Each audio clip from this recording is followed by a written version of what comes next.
kita mesti melakukannya. Kita hanya bisa berubah, bertumbuh, bertambah sehat, bila kita berbuat, melakukan hal-hal yang menyehatkan, baik itu diri kita maupun pernikahan kita. Kita nggak bisa duduk diam-diam, berharap diri kita atau pernikahan kita bertambah sehat dengan sendirinya. Nggak bisa. Jadi orang yang terus berusaha, bekerja, orang yang terus mengeluarkan energinya, mengorbankan kepentingannya untuk bisa membangun baik dirinya maupun pernikahannya, adalah orang-orang yang makin hari makin sehat dan makin menyehatkan pernikahannya. God loves us not because we are lovable, but because He is love. Not because He needs to receive, but because He delights to give. Saudara, ini pentingnya. Tuhan mengasihi kita bukan karena kita ini orang yang layak dikasihi, menyenangkan dikasihi, tapi karena Dia adalah kasih. Bukan karena Dia perlu menerima kasih dari kita, tapi karena memang Dia senang memberi. Jadi kita mau menjadi orang yang seperti ini. Kita mengasihi sebab kita adalah orang yang mengasihi. Kita memberi karena kita adalah orang yang senang memberi. Jadi kita makin hari makin terlepas dari objek yang kita kasihi, objek yang kita berikan. Sehingga kasih kita dan pemberian kita akhirnya nggak terlalu ditentukan oleh objek, oleh orang yang menjadi penerima baik itu kasih ataupun pemberian kita. Nah, saudara, ini bukan saja tugas kita sebagai seorang suami atau istri, tapi seorang anak Tuhan. Ya, kalau kita selidiki Alkitab, kita tanya, ya kok Tuhan kok tetap mengasihi, kok Tuhan tetap baik. Ya, waktu Ahab, raja yang begitu jahat, bertobat, Tuhan berkata, lihat tuh Ahab hambaku bertobat. Aduh, kok Tuhan lupa Ahab ini begitu jahatnya jadi orang. Tapi kok langsung bisa berubah hatinya, berkata, lihat tuh Ahab hambaku, udah bertobat. Kenapa kok bisa begitu cepat melupakan kesalahan orang?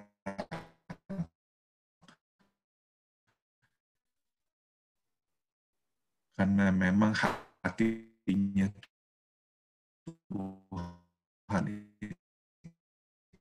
itu hanya ada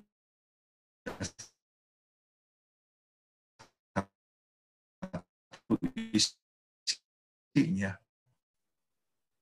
kasih.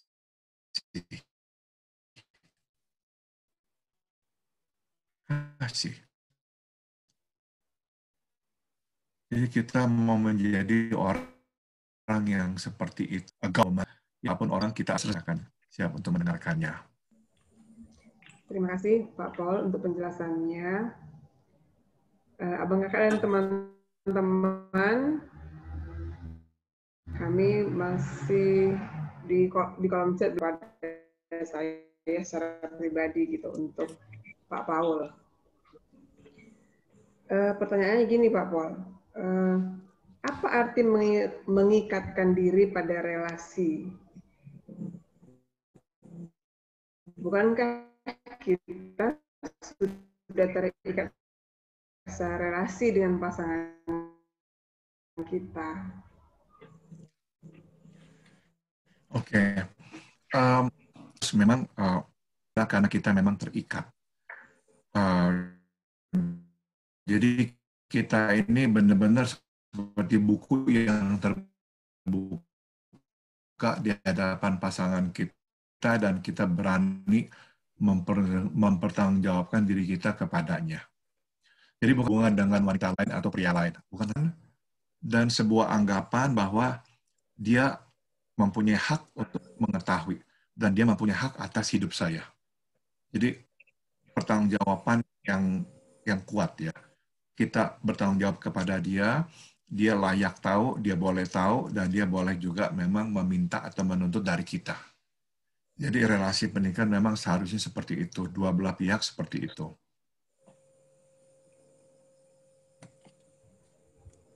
Baik, terima kasih Pak Paul. Abang kakak dan teman-teman silahkan Kalau ada yang mau bertanya, langsung bisa diketikkan di kolom chat. Nanti kita akan bacakan dan Pak Paul akan menjawabnya.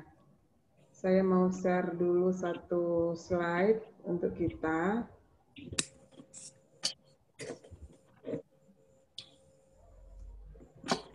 Abang, kakak, dan teman-teman silahkan bisa di foto kalau memang dibutuhkan ya. Jika abang kakak merasa diberkati dengan acara ini, ucapan syukur dapat diberikan melalui beberapa rekening berikut dan mohon konfirmasi jika sudah ditransfer.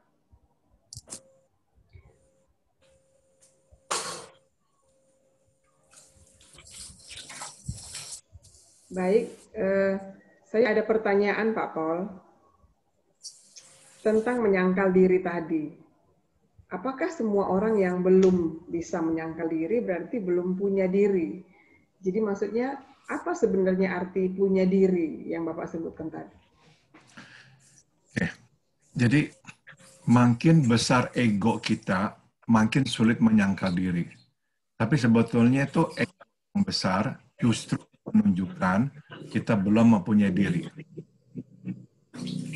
Sebab kalau kita udah mempunyai diri, justru ego kita itu makin mengecil. Begitu. Ya, makanya konsep menyangkal diri itu hanya bisa terjadi bila kita mempunyai diri. Kita sudah jelas siapa kita juga tahu kepentingan kita tahu apa yang kita mau, tapi ya kita nggak punya ego yang besar itu, jadi kita juga bisa memang melepaskannya. Jadi sekali lagi, makin besar ego, makin sukar menyangkal diri, sebab memang ego itu seringkali ya bukanlah menandakan adanya sebuah diri yang sudah matang. Berarti sebenarnya Pak Paul harusnya jadi lebih rendah hati gitu ya Pak?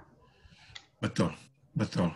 Jadi seharusnya kita ini bukannya makin hari ego kita makin kuat, tapi memang makin mengecil. Karena kita nyaman, kita aman, ya nggak apa-apa. Kita akhirnya ya lebih rela untuk diperlakukan seperti apapun, ya demi Kristus, kita akan terima gitu, nggak apa-apa. Baik, terima kasih Pak Paul. Silahkan, apakah ada lagi yang mau bertanya?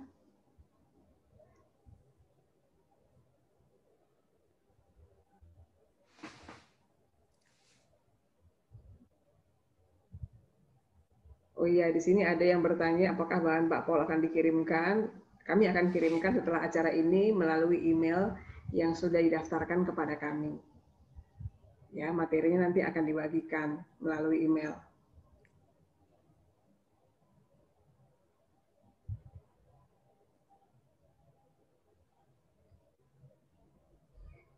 Silahkan, apakah masih ada yang mau bertanya? Kalau nggak ada, kita tutup saja acara kita ini. Jika masih ada, silahkan. Waktu kita sampai 21.30 ya, Abang Kakak. Jadi masih ada sekitar 11 menit lagi.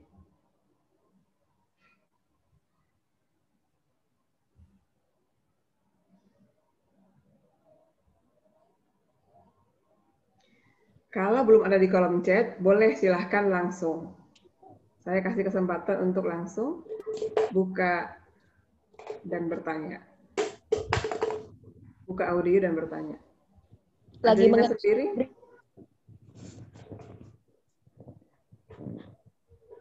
Adelina, silahkan deh langsung aja. Enggak, Kak. Cuman mau bilang kayaknya semua lagi mengenal diri dulu nih.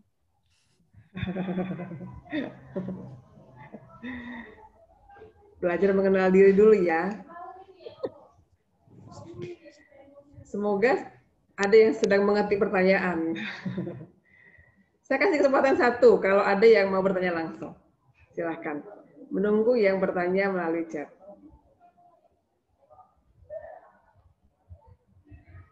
Ini pada malu-malu atau bagaimana ya? Di sini ada Tiopan Napitupulu, silahkan.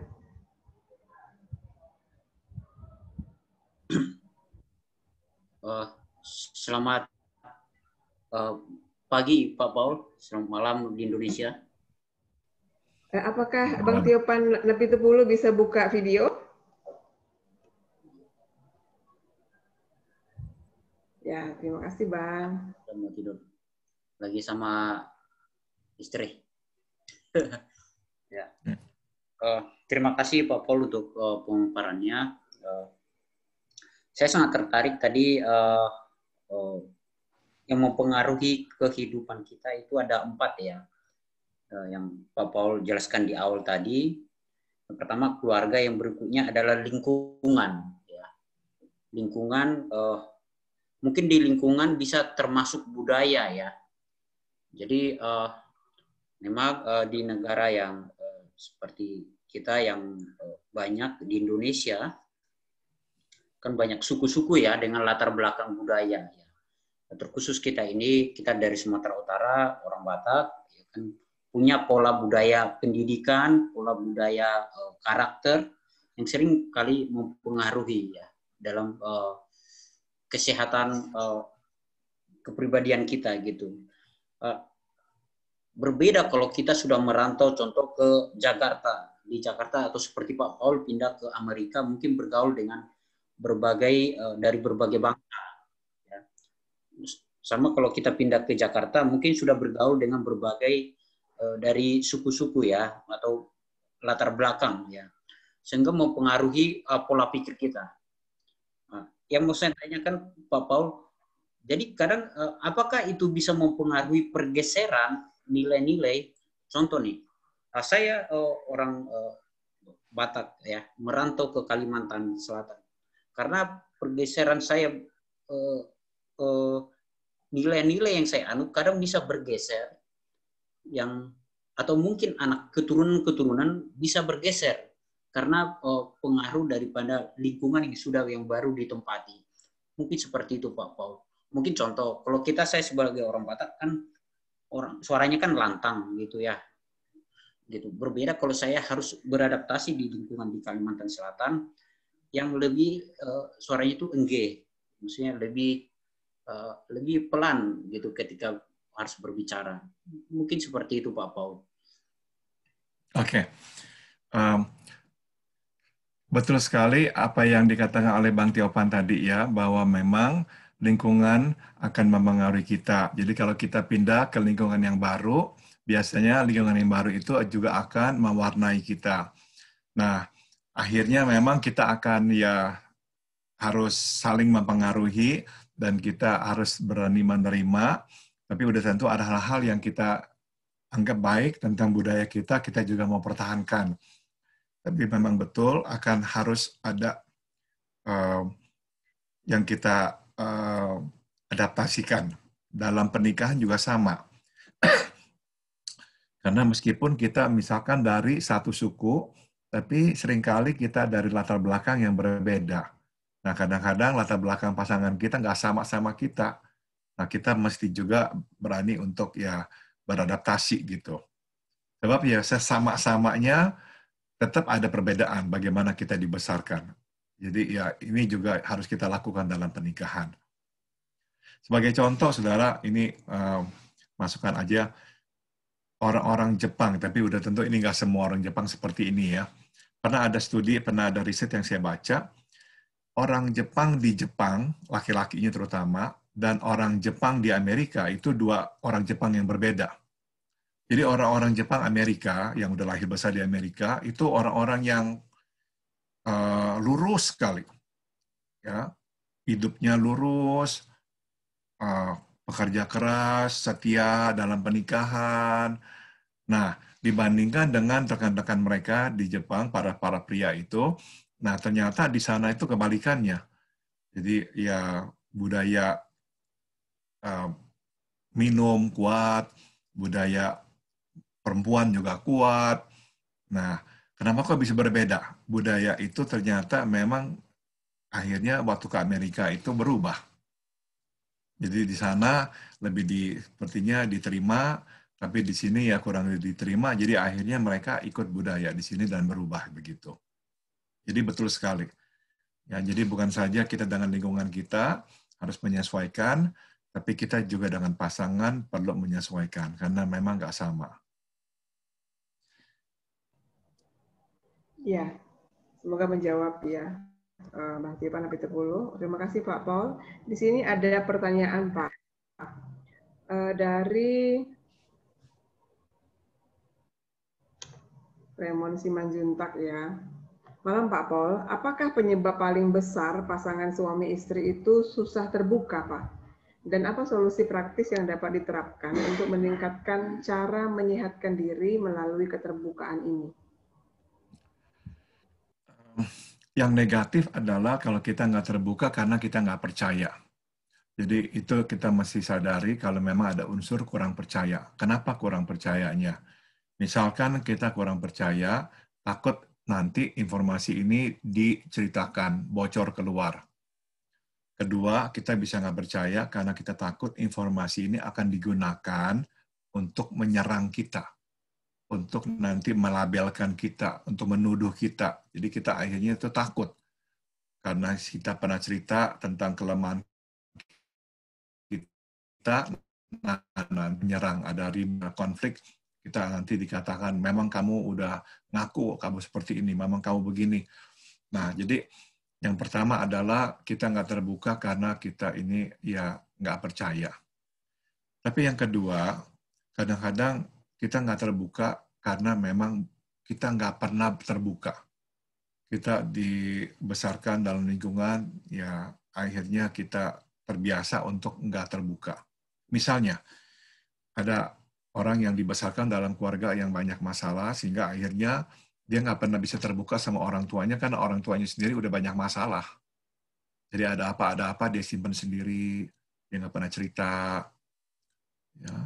Atau ada juga orang yang nggak terbuka karena malu untuk cerita sama orang di luar tentang dirinya, karena dia ingin minder memang. Jadi dia berasa dia nggak ada yang dia bisa sumbangsikan, jadi akhirnya semua dia simpan sendiri. Nah, yang biasanya terjadi adalah yang kedua ini saya kira. Kebanyakan kita nggak terbuka karena kita nggak pernah belajar terbuka apapun alasannya itu. Apa yang harus kita lakukan? Sudah tentu kalau alasannya kita nggak terbuka adalah karena kurang percaya, ini yang mesti diangkat dulu. Namun kalau misalnya kita berkata, ya saya udah coba, tapi memang pasangan saya itu misalnya suka bocor, suka kelepasan. Nah, udah tentu ya kita harus tetap jaga-jaga dah. Ada hal-hal yang kita nggak mau ceritakan karena kita tahu nanti bocor keluar. Jadi ya nggak apa-apa, kita simpan dah. Atau kalau kita tahu ini bakal digunakan untuk menyerang kita, ya kita bisa bicara sama dia bahwa saya nggak mau terbuka sama kamu sebab saya takut. Nanti saya cerita, kamu akan ingat ini dan kamu gunakan ini untuk menyerang saya. Nah, selama ini kamu lakukan, saya nggak berani terbuka. Tapi kalau kamu mau berjanji, kamu nggak akan gunakan ini untuk menyerang saya akan mau belajar terbuka kepada kamu. Kalau penyebabnya adalah latar belakang kita nggak terbiasa terbuka apapun alasannya, nah kita memang harus belajar, harus paksa diri kita. Kita harus mengakui kepada pasangan, ini latar belakang saya. Dan sekarang saya sadar, ya saya nggak mau tetap seperti ini, saya mau berubah. Jadi saya akan minta tolong kamu. Bisa nggak kamu itu waktu tanya saya, tolong jangan berhenti waktu saya berkata, oh nggak ada apa-apa. Jangan kamu berhenti, kamu terus tanya lagi. Oke, kamu nggak ada apa-apa, coba pikir lagi apakah benar nggak ada apa-apa. Jadi setiap kali saya bilang nggak ada apa-apa, tolong kamu bertanya begitu. Oke, kamu nggak ada apa-apa, tapi apa benar? Sungguh-sungguh nggak ada apa-apa. Nah, dengan cara itu saya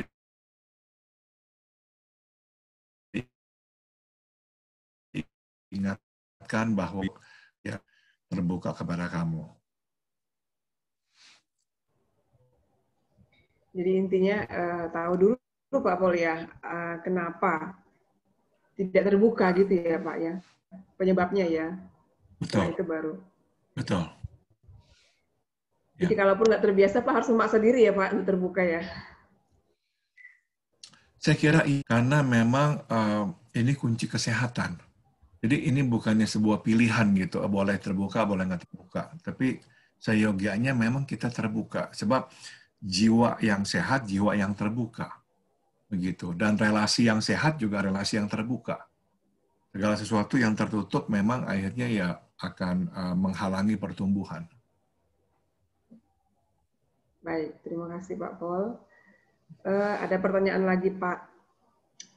Pak Paul, pola asuh keluarga kami dan juga lingkungan kami, juga pola pendidikan formal kami dari kecil sangat mempengaruhi perilaku diri kami. Langkah awal kami bagaimana Pak, supaya keluarga kami lebih sehat dan juga anak-anak kami? Oke, kita nggak usah duduk, kemudian bicarakan semuanya, apa yang telah kita alami, nggak usah. Namun, sewaktu sesuatu terjadi, nah, kalau kitanya nggak menyadari, pasangan kita yang menyadari, pasangan yang ingat untuk nanti kita ngomongin soal ini yuk. Misalnya pasangan berkata, kamu kok tadi kok sama anak bisa begitu marah? Coba kita ngomong nanti malam ya. Nah, nanti malam udah tenang, ambil waktulah untuk bicara. Coba, kamu coba ingat-ingat lagi, kenapa kok kamu bisa begitu marah waktu anak kita berkata itu kepada kamu tadi? Apa tuh yang membuat kamu marah?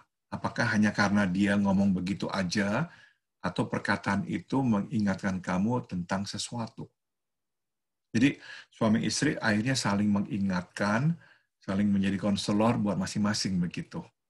Itu akan menolong sekali.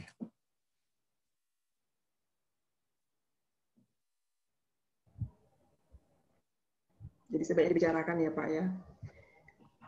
Iya. Baik, itu tadi dari Hombing. Ada pertanyaan lagi dari Erik dan Citra.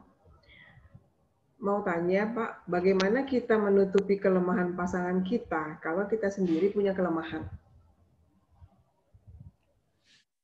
Kita nggak akan bisa lepas dari kelemahan. Jadi tujuannya adalah bukan kita ini akhirnya menghilangkan kelemahan. Enggak. Jadi tadi memang saya berusaha menekankan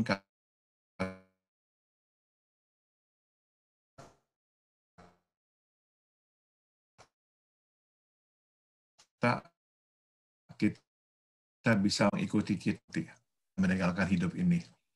Nah, jadi kuncinya adalah bukan menghilangkan, tapi mengendalikannya. Jadi kita bisa mengendalikannya sewaktu kita bisa mengakuinya. Mengakuinya bukan saja di hadapan Tuhan, tapi juga di hadapan pasangan kita. Bahwa kita memang punya kelemahan ini. Nah, jadi kita akui ini kelemahan kita, jadi ya bisa diamati bersama, kita bisa kendalikan bersama gitu. Masalahnya adalah ini, seringkali kita memang sangat susah sekali mengakui kelemahan. Maka itu poin pertama yang saya angkat adalah itu tadi. Ya, bukan saja tahu apa yang baik dan nggak baik, tapi apa yang baik dan nggak baik tentang diri kita. Mengakui itu sangat susah sekali kelemahan kita. Jadi kuncinya di situ sih ya. Kalau kita udah bisa akui aja, kita lemah di sini, memang kita seperti ini, nah kita lebih bisa mengendalikannya. Itu satu langkah menuju pada pemulihan. Gitu. Jadi kalau kita menanggung kelemahan pasangan kita, Pak Paul, kita terima aja kelemahannya itu gitu ya? Nomor satu, memang kita harus menerimanya, dan nggak bisa enggak, akhirnya kita memang akan harus dibuat lebih repot gara-gara kelemahannya dia itu. Dan kita mesti berani menanggung repotnya itu gara-gara kelemahan dia. Jadi kelemahan itu menyusahkan, udah pasti. Kelemahan pasti menyusahkan. Idealnya, ya pasangan kita sedikit kelemahannya, sehingga kita nggak usah disusahkan terlalu besar gitu. Tapi memang nggak tentu gitu. Kadang memang ya ada yang besar kelemahannya, jadi kita akan direpotkannya juga lebih besar. Makanya saya selalu tekankan ini ya, kita ini mesti yakin kita menikah di dalam pimpinan Tuhan. Nah, kita ini nggak boleh berkata, oh saya baru pikir dulu itu tuh sebetulnya itu bukan pimpinan Tuhan. Enggak. Kalau udah menikah, kita nggak begitu lagi. Tapi sebelum kita menikah, kita mesti yakin kita ini menikah dalam pimpinan dan kehendak Tuhan. Jadi kita ingatnya dulu waktu kita mau menikah, kita yakin nggak? Kalau kita katakan kita yakin, kita udah berdoa, kita minta Tuhan memimpin, kita harus terima itu sebagai kehendak Tuhan buat kita. Nah, pada akhirnya ini akan Tuhan lakukan. Kelemahan pasangan itu akan Tuhan gunakan untuk memperkuat kita, untuk menambal diri kita, untuk mempertumbuhkan kita. Memang ini kedengarannya enak ya, bagus ya. Tapi memang perjalanannya nggak enak, sama sekali nggak enak. Karena perjalanannya adalah kita menanggung kelemahan dia. Dan ini juga satu hal yang saya juga pelajari dalam hidup saya, Mas Santi. Seringkali memang betul, misalnya nih ya, Santi ada kelemahan tertentu. Nah, sebetulnya tuh nantinya saya akhirnya harus akui, ternyata tuh waktu saya mencoba menanggung kelemahannya, itu berkaitan dengan kelemahan saya. Jadi, akhirnya gara-gara saya menanggung kelemahan dia, kelemahan saya juga akhirnya terekspos dan lebih bisa untuk ditangani.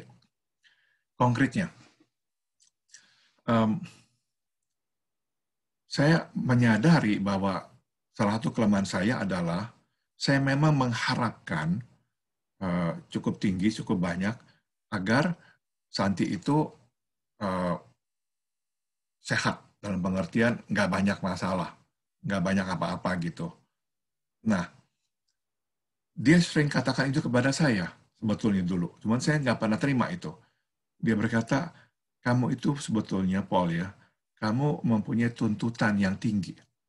Saya itu seharusnya menjadi pribadi yang lebih sempurna lagi. Saya mati-matian berkata, enggak, saya terima kamu, saya bukan orang yang menuntut kesempurnaan, dan sebagainya. Tapi lama-lama saya pikirkan, saya sadari loh. Saya sadarinya kapan? Suatu saya itu tuh begitu terganggu sekali, suatu saya itu harus menanggung kelemahan dia. Waktu saya tuh begitu terganggu, nggak suka sekali, akhirnya saya sadari dia benar. Ternyata memang saya sebetulnya itu, kesempurnaan itu, dan saya nggak sadari itu. Ya lewat proses itu, saya menyadari, dan ya mudah-mudahan atas anugerah Tuhan, saya menjadi lebih mendingan lah dibandingkan dulu gitu.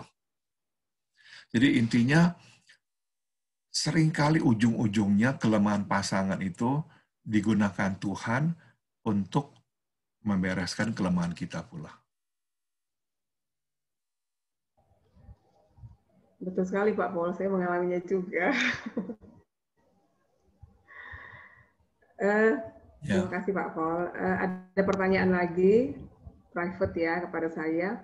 Gimana meyakinkan dan merubah istriku yang pemarah, tapi tidak sadar bahwa dia pemarah?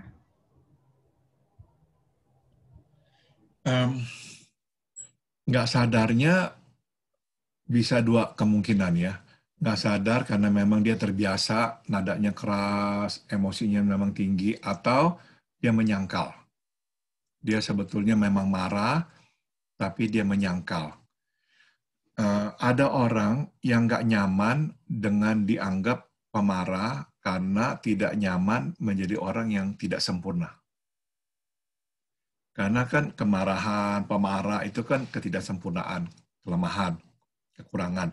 Nah, ada orang tuh susah terima bahwa dia itu tuh nggak sebaik itu.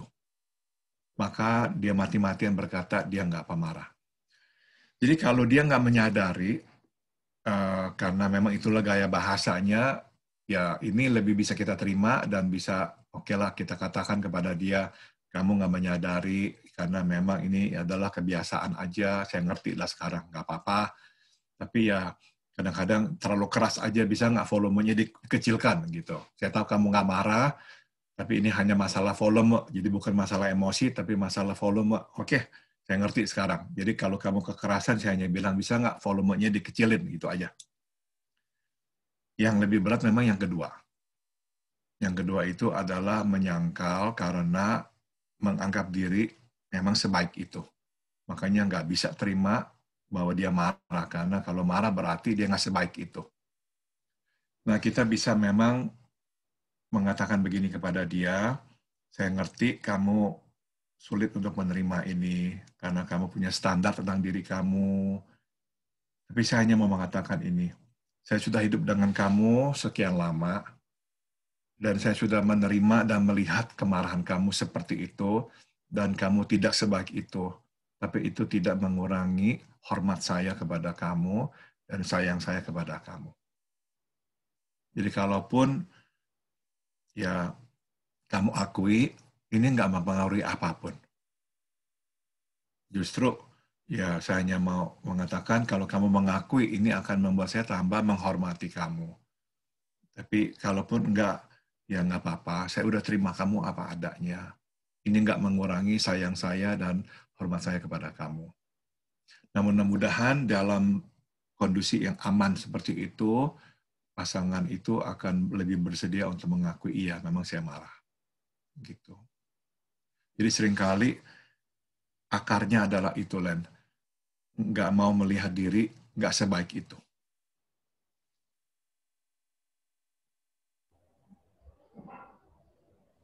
Iya, terima kasih Pak Paul. Karena saya juga awalnya orangnya pemarah juga Pak.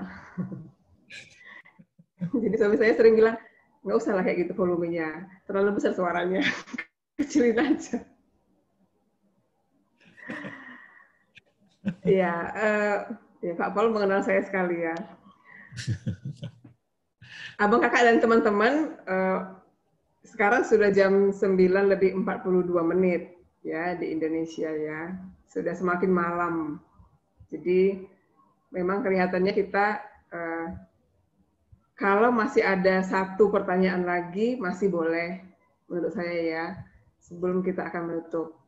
Tapi kalau tidak ada kita akan stop sampai di sini dan kita akan tutup. Apakah masih ada satu pertanyaan lagi? Apakah ada yang mau langsung? Silakan. Yang terakhir. Langsung di-unmute dan bisa langsung bertanya.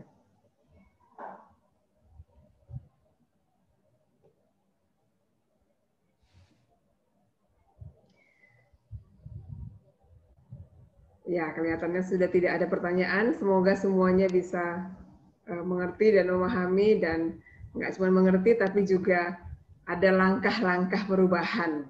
Malam Kak, Septa ya. Kak. Oh iya, Septa silakan. Malam Pak Paul. Yang mau saya tanyakan Pak, ini dalam hal berdiam diri Pak. Apakah berdiam diri dalam hal ini namanya berdiam diri kan Pak? Apakah ini rutin terencana atau berdiam diri seperti apa yang baik untuk meningkatkan kualitas pernikahan kita Pak? Apakah hanya suaminya aja berdiam diri atau bersama-sama maksudnya berdiam diri Pak? Si suami berdiam diri, si istri juga berdiam diri Pak. Seperti itu Pak. Makasih Pak. Oke, baik sekali pertanyaannya. Sebaiknya memang ya kita mempunyai kerutinan sehingga pasangan kita tahu itu adalah waktu kita sedang berdiam diri di hadapan Tuhan. Jadi gunakan misalnya waktu saat teduh untuk berdiam diri. Bukan saja kita lagi membaca firman atau lagi berdoa, tapi kita hanya berdiam diri. Jadi gunakan itu, waktu itu untuk memang ya melihat, memeriksa, mendengar dengan lebih jelas lagi. Gitu. Dan pasangan kita tahu ini adalah waktu kita berdiam diri sehingga dia akan membiarkan juga. Jadi boleh berdiam diri dan harus, yang penting jangan mendiamkan pasangan ya, itu aja. Baik, semoga menjawab ya Septa. Nah, Abang Kakak dan teman-teman, kita sudah selesai dalam acara kita, Pembinaan Perkantas Pasutri Sesumbagut. Pak Paul, terima kasih banyak Pak. Sama-sama. Iya, kami masih akan tetap mengundang Bapak kapan-kapan lagi. Mudah-mudahan Pak Paul masih ada waktu. Abang dan teman-teman, terima kasih untuk kehadirannya dan join di sini. Dan kami terus mengharapkan supaya kita terus mendukung pelayanan family ministry atau pelayanan Pasutri ya, Pasutri Perkantas. Saya ingin mengundang Kak Mawan untuk menutup kita dalam doa. Silakan Kak Mawan. Oke. Terima kasih Pak Paul untuk Terima kasih sama-sama. Terima kasih. materinya. Mari kita berdoa.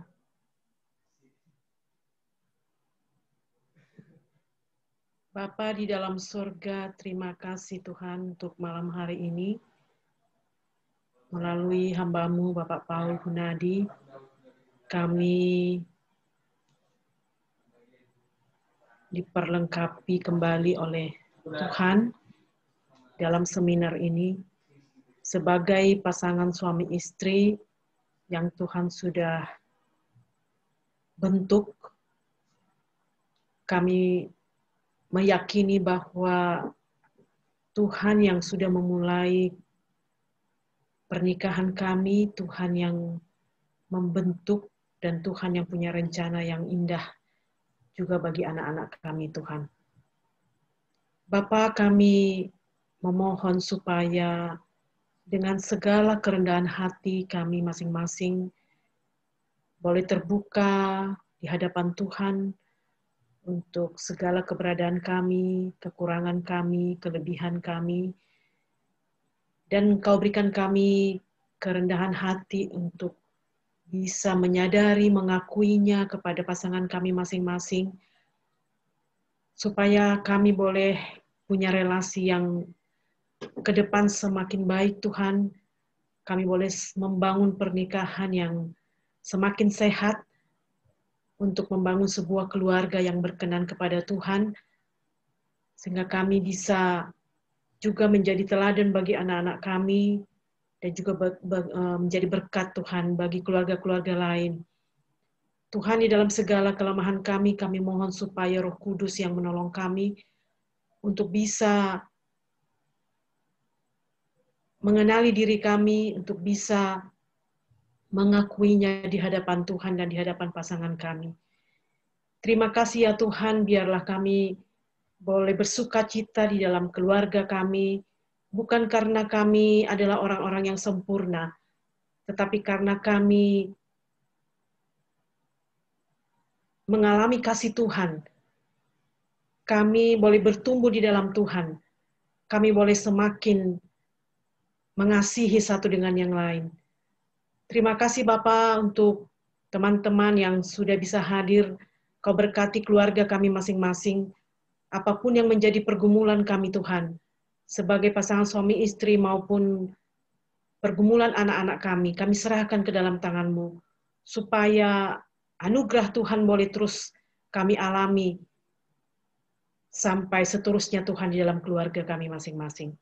Kami berdoa untuk Bapak Paul Tuhan, terima kasih untuk waktu dan semua yang boleh Dia berikan untuk memperlengkapi kami Tuhan. Kami berdoa supaya Tuhan yang menyertai, Tuhan yang memimpin dia di dalam segala pelayanannya, dan juga keluarga dan anak-anaknya Tuhan.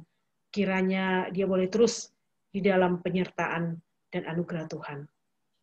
Terima kasih juga untuk teman-teman kami yang sudah mempersiapkan seminar ini. Tuhan yang berkati mereka di dalam setiap pekerjaan dan juga pelayanan mereka. Terpujilah Engkau Bapa di dalam sorga, di dalam nama Tuhan Yesus Kristus.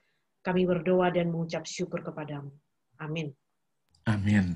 Amin. Abang Kak, teman-teman jangan live dulu, kita mau foto dulu. Silakan Septa. Mohon supaya videonya kita hidupkan semua.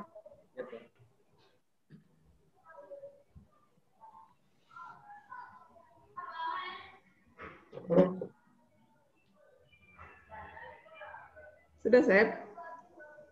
Kasih ya Bapak, Sep.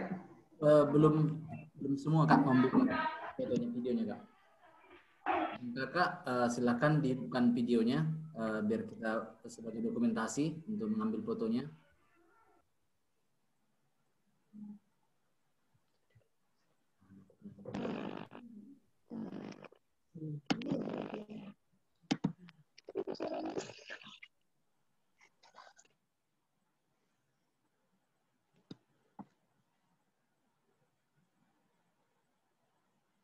Minta dulu deh. Halo Bang Kakak. Silahkan dibuka terlebih dahulu sebentar ya untuk dokumentasi kita videonya.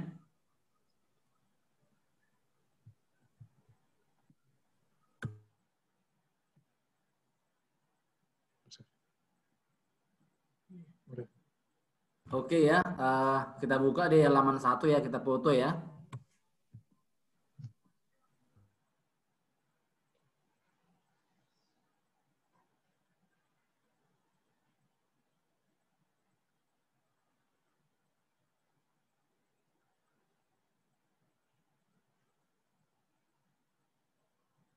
Oke, kita ke halaman 2.